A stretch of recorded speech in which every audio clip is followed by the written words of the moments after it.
গুঞ্জার সব চালাকি ধরে ফেলে রৌদ্রের সামনেই গুঞ্জাকে জব্দ করলো ময়না। হ্যাঁ বন্ধুরা, এমনটাই দেখা যাবে। তাই সম্পূর্ণ জানতে ভিডিওটিতে লাইক দিয়ে চ্যানেলটি সাবস্ক্রাইব করে দেখতে থাকুন। গল্পের শুরুতে দেখা যাবে ময়না রৌদ্রের জন্য চা নিয়ে যায়। তারপরে ময়না রৌদ্রকে ঘুমাতে দেখে এক পলক দৃষ্টিতে তাকিয়ে থাকে আর বলতে থাকে, কেউ কইবো এই মানুষটার নাকের ডগায় সবসময় রাগাইয়া থাকে। তারপরে মানুষটারে কিন্তু দেখতে এখন ভালোই লাগতাছে। তারপরে ময়না রৌদ্রকে ডাকতে থাকে আর বলতে থাকে, এই যে ডাক্তার বাবু, উঠবেন না, চা খাইবেন না? তখনই রৌদ্রর শব্দ শুনে উঠে যায় আর বলতে থাকে, এই কি, এই সকালবেলা তুমি এরকম শব্দ করছো কেন? তখন ময়না বলতে থাকে, আরে আপনার জন্য চা নিয়ে আইছি, আপনি তো কালকে বাসা থেকে বাইর হন নাই, তাই আজকে না বাইর হইবেন, তাই আমি আপনার জন্য সকাল সকাল চা নিয়ে আইছি।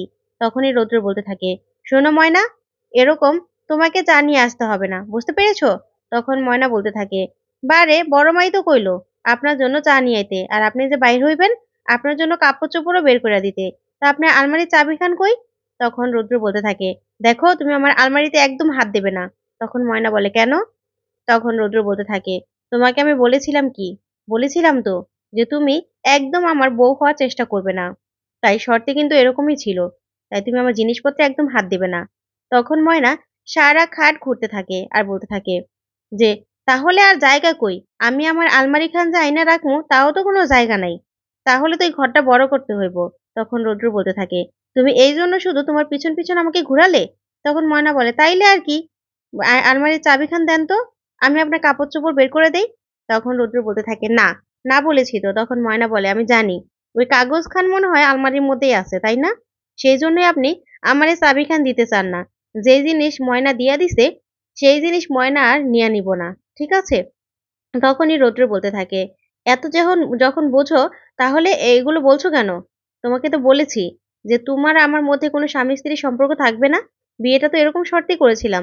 তখন ময়না বলতে থাকে, কোনো শর্তে তো দেখলাম না যে আপনার কোনো কিছুতে আমি হাত দিতে পারব না, বা আপনার সব কথা আমার শুনতে হইব, এরকম কিছু তো দেখলাম না, আমার নিজের কথাও তো আমার নিজে শুনতে হইব।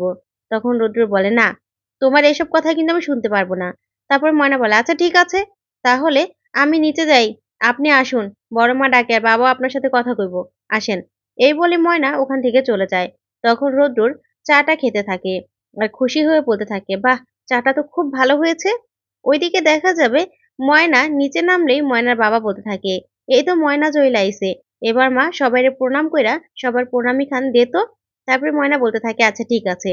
এই বলে ময়না বড় মার শাড়ি খান নিয়া বড় মারে প্রণাম কইরা দেয়। তখন বলতে থাকে, বড় মা দেখো তো তোমার পছন্দ হয়েছে কিনা?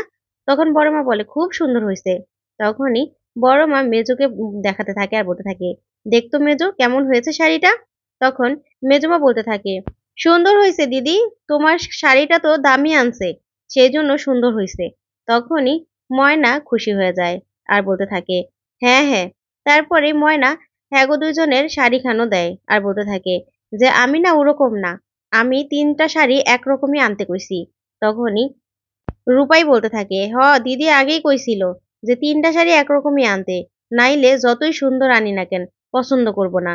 তখন এই কথা শুনে মেজুমা অবাক হয়ে যায় আর ওইদিকে মেঘ খুশি হয়ে বলতে থাকে, যাক, আমার মতো পুজোর মতো ময়না অন্তত ভুলটা করেনি। তখন ময়না বলতে থাকে, আমি তো জানি মেঘ দিদি যে কে কিরকম। তারপরে দেখা যাবে মেঘের আর মোমোর গিফটও দিয়ে দেয় ময়না। তখন ওরাও খুব খুশি হয়। ঠিক তখনই সেখানে গুঞ্জা চলে আসে আর গুঞ্জা এসে বলতে থাকে, আমার গিফট, আমার গিফট কোথায়? তখন গুঞ্জাকে দেখে সবাই চমকে যায়। তারপরে দেখা যাবে বড় মা বলতে থাকে, এ কি, তুমি এখানে? তখন গুঞ্জা বলে, হ্যাঁ, আমার গিফট কোথায় ময়না?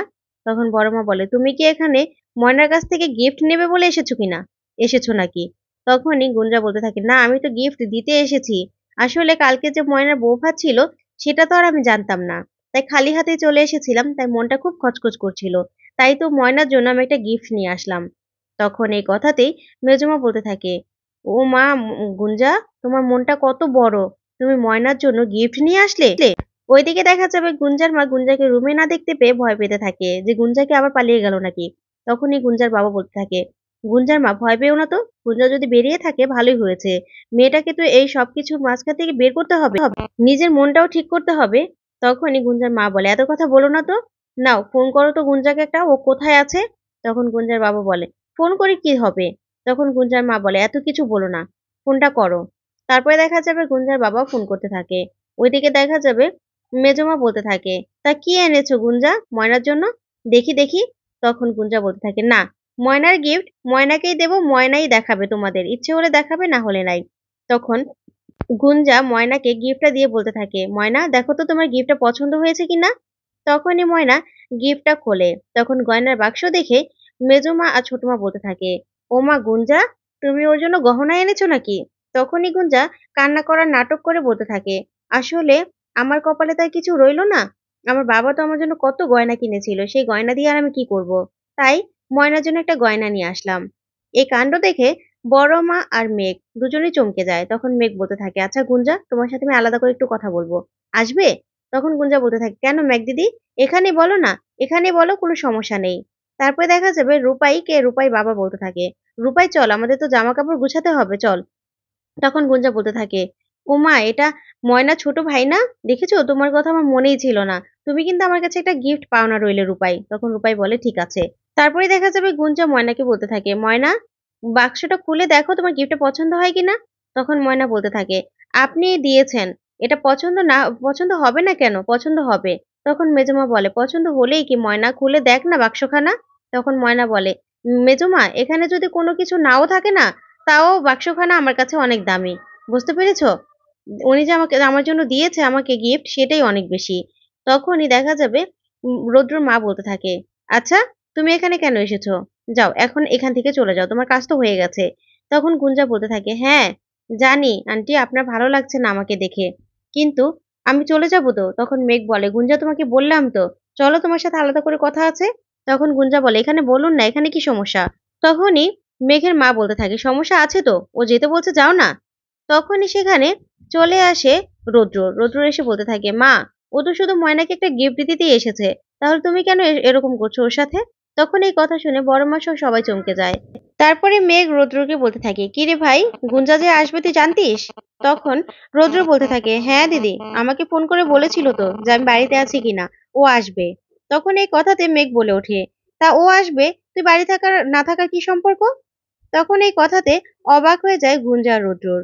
তারপর দেখা যাবে ময়না গুঞ্জাকে বলতে থাকে, আচ্ছা আপনি না খাইয়া চলে যাবেন কেন? কালকে না হয় কিছু আনেন নাই, সেই জন্য কিছু খায়া যান নাই, আজকে তো গিফট নিয়ে আইছেন, তাহলে কিছু খাইবেন না? দাঁড়ান, আমার আর ওনার বিয়ের মিষ্টি খেয়ে যান।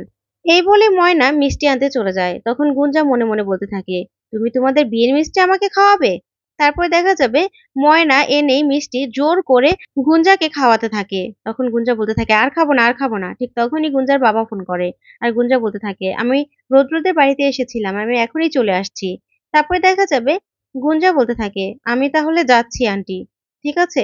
এই বললেই রৌদ্রকে গুঞ্জা বলতে থাকে, আচ্ছা রৌদ্র, তুমি তো এখনই বের হবে না? তখন রৌদ্র বলে, হ্যাঁ। তখন গুঞ্জা বলতে থাকে, তাহলে আমাকে একটু নামিয়ে দেবে?